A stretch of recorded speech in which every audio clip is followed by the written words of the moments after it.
Are you becoming detrained in vital areas of fitness without even knowing it? In this video, I'm going to dive into what types of exercise not only give you the best bang for your buck, but produce the most meaningful results. In my last video, I covered what I consider to be the non-negotiable fitness goals. By always prioritizing our non-negotiables, functional performance, body composition, tissue and joint health, and overall health and wellness, we can ensure that as we live our life and dive in and out of new hobbies and interests, that we are never doing things at the expense or detriment to things that are vital for our life. To balance results across the non-negotiable goals, along with healthy lifestyle choices and habits, you must have adequate and consistent exposure to a broad range of exercise stimuli. In the video description, I will add a link to my article series on lifestyle considerations that support this journey and perspective. The amazing thing that if you focus on just this core set of non-negotiable goals and exercise stimuli, not only would your workouts likely produce the full results you're after, but it would come with the added benefits that compound across your entire life, reduce risk of injury, and lay a foundation for you to jump in and out of anything that you may become interested in.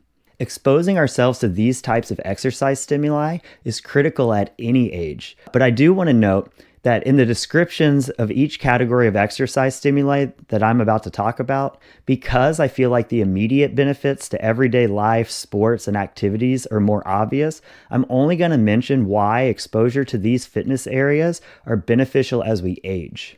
So the first category is speed, power, and agility, which basically hinges on the ability to recruit, coordinate, and fire muscle fibers quickly. If our fast twitch muscle fibers deteriorate into slow twitch muscle fibers, which happens from not performing speed, power, and agility work, we lose the ability to move fast enough to catch ourselves when we get off balance, which comes with heightened fall and injury risks. To train, at least once a week, use very short time intervals, typically like 3 to 20 seconds, and or very few reps per set, typically like 1 to 5 reps, while moving just your body weight or light to medium weight as fast as possible. 100% effort to move as fast as possible is not the only requirement here. There should be sufficient rest between efforts to allow for a performance on each rep that is at 90% or more of your best possible performance. Examples would be sprinting, jumping, kettlebell swings, cleans, stuff like this. Think exercises that are athletic and explosive. The second category is muscle and strength, which references the amount of muscle mass we have and how usable that muscle is for our lives. Muscle mass and strength are not only keys for functionality, but are two of the best predictors for how long somebody is going to live. To train at least once a week for our upper body and once for our lower body, we should perform sets of exercises, typically less than 30 reps per set, close to muscle failure or at technique failure.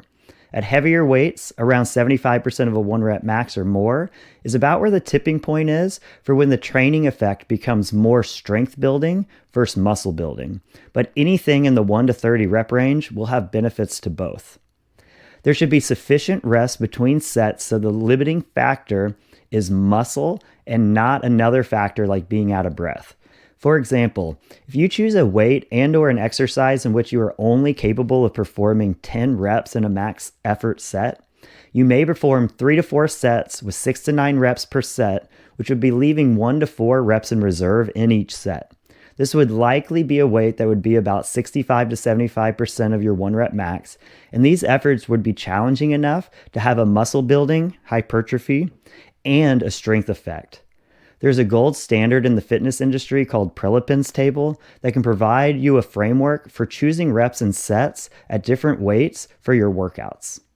The third category would be our VO2 max and anaerobic capacity, which encompasses an ability to do and sustain intense, challenging work for short to medium durations. VO2 max is another one of the best indicators we have for how long someone is going to live, and a high anaerobic capacity dramatically boosts options we have to do things in our life, like play games, carry heavy things, and walk up and down stairs. To train, at least once a week, use short to medium durations at very high intensities. Workout intensity should be at a level that would be unsustainable for much longer than the workout interval.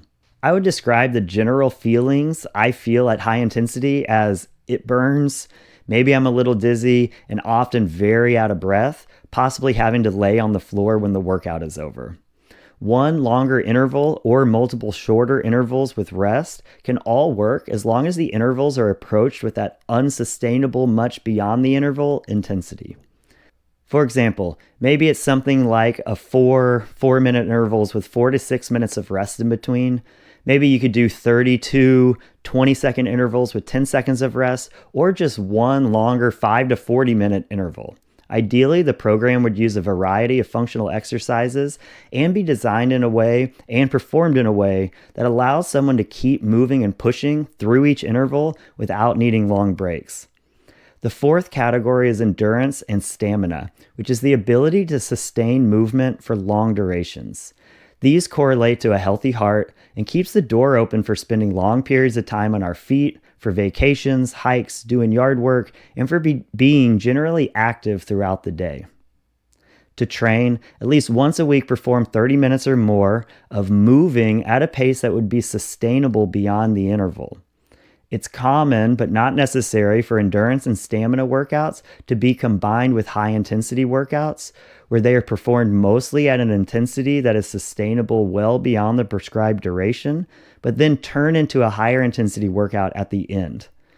This is an example of how we can combine multiple fitness categories into the same workout for time efficiency. Examples of endurance and stamina work would be to run, bike, swim, ruck, hike uphill, stuff like that, at a pace that would be sustainable for much longer than the workout's duration. Fifth and last, we have mobility and stability, which is the ability to control and be strong and move through full ranges of motion. When we're capable of quality movement, we use bigger muscles and get better leverages with our joints, so everything we do is more efficient. Additionally, we have lower injury risk, our nagging pains go away, and the options we have in how we move expand. Mobility issues are the main thing that determines when most of us will get moved into a nursing home. To train, we should have at least 5 to 10 minutes of daily exposure to positions that challenge end ranges of every part of our body. This looks similar to 5 to 10 minutes of full body yoga.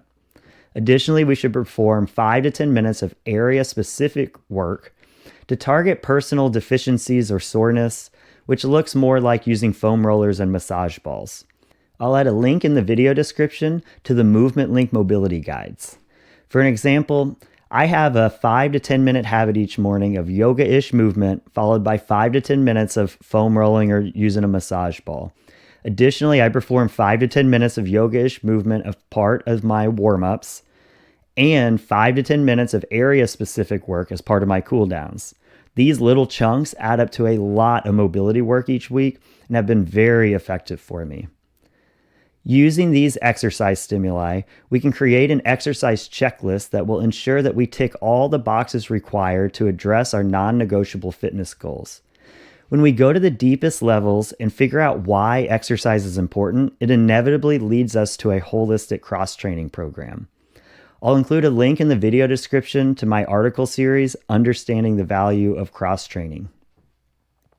Additionally, the time spent training each of these non-negotiable exercise stimuli has spillover benefits to the other areas that can be combined within an exercise session or a program, allowing holistic cross-training programs to be incredibly time efficient.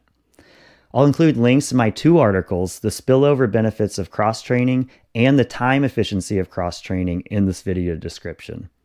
It's easy to recognize that someone who sits all day and does not exercise will inevitably become detrained in the above fitness areas as they age, but detraining in these areas can also happen even to those who are exercising 5 days a week.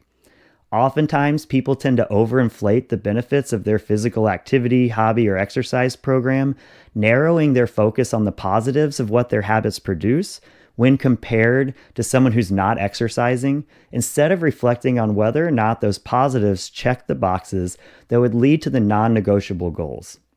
Here's a simple but very common example. Let's say someone starts exercising by going for runs and progressively gets more and more into running. Maybe they end up joining a run club, sign up for running events, and boom, they're a runner, running 5 days a week and loving it. This scenario has obvious benefits, especially when compared to someone who does not exercise. But I think comparing something against the benchmark of not exercising or against only a specific negotiable goal like running performance is a terribly low bar. Instead, we should be judging a program's effectiveness against both our specific negotiable goals, like running performance, and our non-negotiable goals of functional performance, body composition, tissue and joint health, and overall health and wellness. In putting 100% of focus onto running, someone who only runs will benefit from significantly improved running performance, stamina, and endurance, and depending on how much intensity is included in the running program, can also improve their VO2 max and anaerobic capacities to an extent. But just like someone sitting on the couch, the person who is only running is actually becoming detrained in critical aspects of fitness: speed, power, agility, muscle mass, strength, mobility, and stability, which has real-world consequences that compound as we age. Just because a style of exercise has positive benefits versus not exercising does not mean that it holistically covers everything we need to thrive. So this is an example about runners, but this could be about yogis, weightlifters, bodybuilders, cyclists, soccer players, etc. I think being involved in hobbies and sports that interest you adds so much enjoyment to life, but it's key to keep the big picture in mind and make sure that the sum of your activities and workouts include adequate exposure to all the non-negotiable exercise stimuli discussed in this video. Again, the time and effort required to gain adequate exposure is extremely minimal, and the payoffs now and across our lifetime are enormous. Next time you're setting goals or reviewing how effective your exercise habits really are, make sure the non-negotiable goals and exercise stimuli are top of mind.